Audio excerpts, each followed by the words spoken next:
at gabay ng magulang ay kailangan sa mga batang manonood.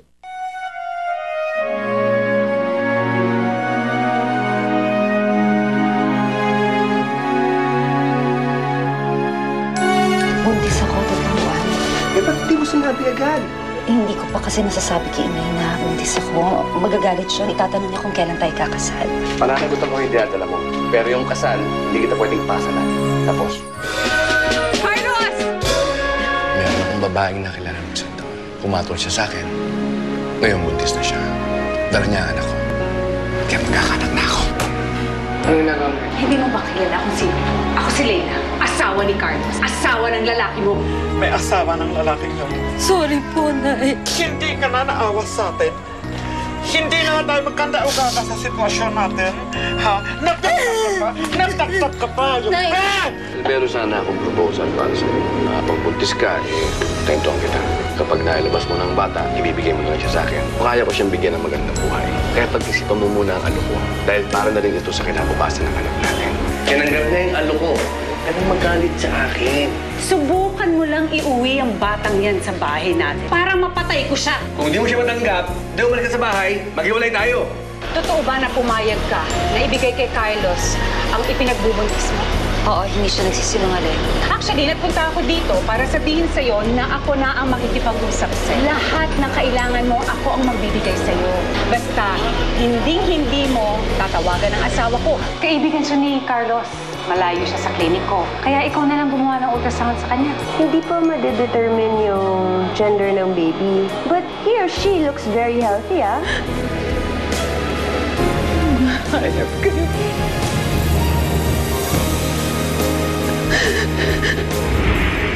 Ma'am? Vivi! Lee!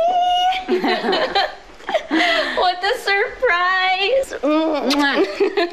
Teka, Vivi. Oh, Yun ba'y sinasabi mo sa aking maid mo na nabuntis? God, no. Menopausal na yata si Manang, no? Hindi si Dinah yon. Wait lang, ah. Dinah! Dinah! Come here, Dinah! Dinah! Ma'am? Ma'am? Halika. O, yan si Dinah. Yan ang lukarat na maid na nagpabuntis sa iba. Hence, ngayon, the need to get rid of it. Ma'am naman. Ilang buwan na yan? 4 na buwan po. Nagpatingin ka na ba sa doktor? Nagba-vitamins ka ba? Oh, why the questions? Huwag mo sabihin sa akin na interesado ka ng ampunin yung baby. Actually, interesado ako. Kaya huwag mo nang ipamimigay ang batang yan, ha? Sa akin na lang siya, ha? Okay lang yon? Opo. Salamat po. Ma'am, may kailangan pa po ba kayo? At timplahan mo siya ng juice. Excuse me po. Excited naman ako for you, Lee. Ako, sana sinama mo si Carlos para masaya. Viv, hindi alam ni Carlos to, ha? At hindi niya dapat tumalaman. Ha? Okay? Eh, paano ka mag-aampon ng baby kung hindi pwedeng malaman ng asawa mo? Basta, meron akong ibang plano para sa batang yan. Ang batang yan ay gagamitin ko para parusahan si Carlos at yung Ellen niya. Ellen? Sino si Ellen? At bakit mo paparusahan sila kasama ng asawa mo? Ano bang plano mo? Lay, can you just answer me? Sino si Ellen? At ano ba talaga ang plano mo? Ang kulit mo rin, ano? Basta I assure you, hindi mapapasama yung batang yan.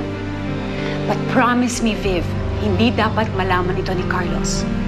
Okay? Okay.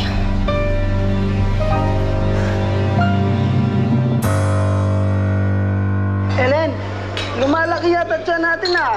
Sino bang nakadeposit dyan, ha? Yung bang taga-barkong Gopings? Naku, ewan ko ba dyan? Demonyo ata eh. Ate Ellen, may bisita ka.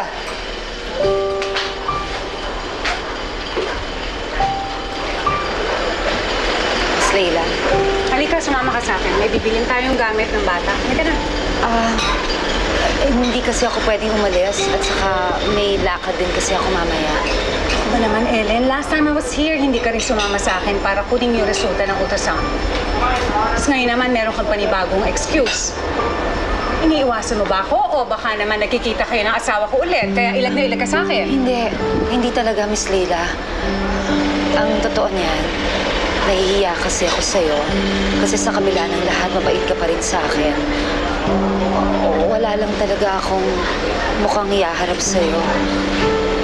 Sorry talaga ha, Miss Leila. Kung alam ko lang na may asawa si Carlos. Naku, Ellen, huwag na natin pag-usapan yan. Pwede ba? Kung ayaw mong sumama sa doktor, bahala ka sa buhay mo. Ito na lang. May pinabibigay si Carlos.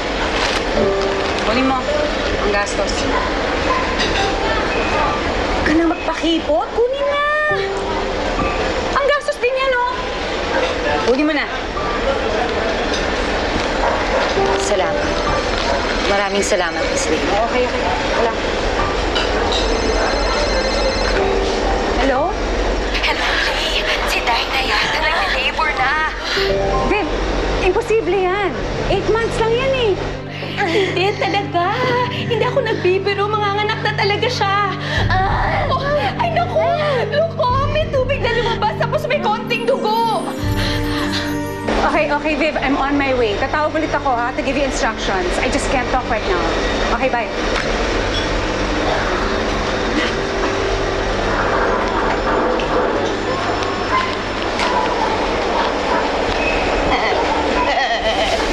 Tingnan mo nga naman, no?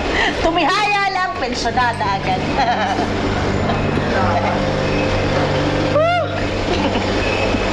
Nay, ito po.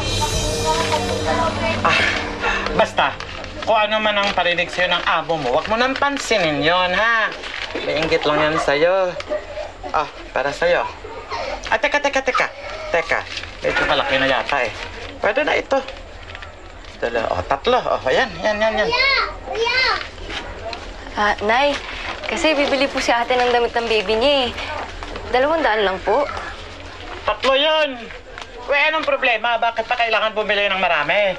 Kukunin naman ng ama niya yung bata. O di sila mag-shopping, damit ng bata. Saka ikaw, dami ka pang satsat. Sumama ka sa kanila para ipag-shopping ka rin ng kasuotan mo. Ano pang gusto mo dyan? Nakikialam ka naman din naman dapat eh. Sigurado ko, tataya lang yan sa loto. Hayaan mo na, Violi. Ang importante, hindi nagagalit sa akin si nanay. Ano pa nga ba? Kamusta pala yung pagkikita niyo nung Leila? Naway ka pa ba? Alam mo, sa totoo lang, Violi, mabuti siyang tao. Kaya sa tingin ko, magiging mabait siya sa anak ko dahil yung Leila, mabait talaga siya.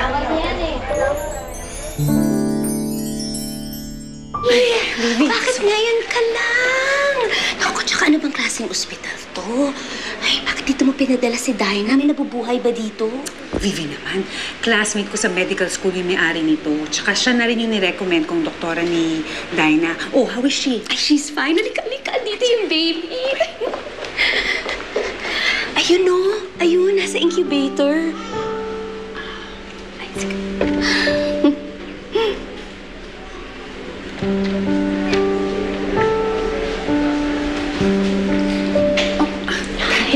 Sorry ha, ngayon lang ako nakarating.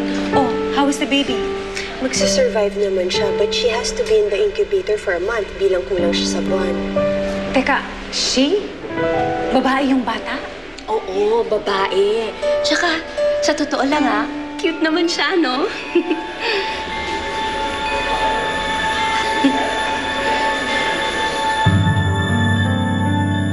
Halika. Dito ang baby mo. Para magkita naman kayo bago kayo maghiwalay. Ayun, no? Ayun yung nasa incubator. Dinah, huwag ka na mag-alala sa anak mo. Kami na ni Dr. Candice ang bahala sa kanya. Tungkol din sa pinag-usapan natin, idadaan ko na lang sa bahay ni Vivi yung cheque para naman magkapera ka. Ay, naku ma'am. Kahit hindi na po, hindi naman po ako interesado doon sa pera eh.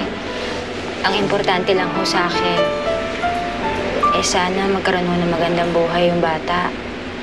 Ma'am, Mahalin niyo po sana yung anak ko, ha? Oo naman, of course. Mamahalin ni Lei yan. Sandali lang, Dinah, ha?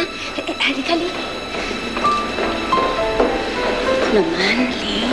Nagigilty naman ako kay Dinah. Ano ba talagang plano mo sa bata? Alam mo yung bata niya, ang magiging kalbaryo ni Carlos at ng kabit niya. May kapit si Carlos. Totoo? Sino?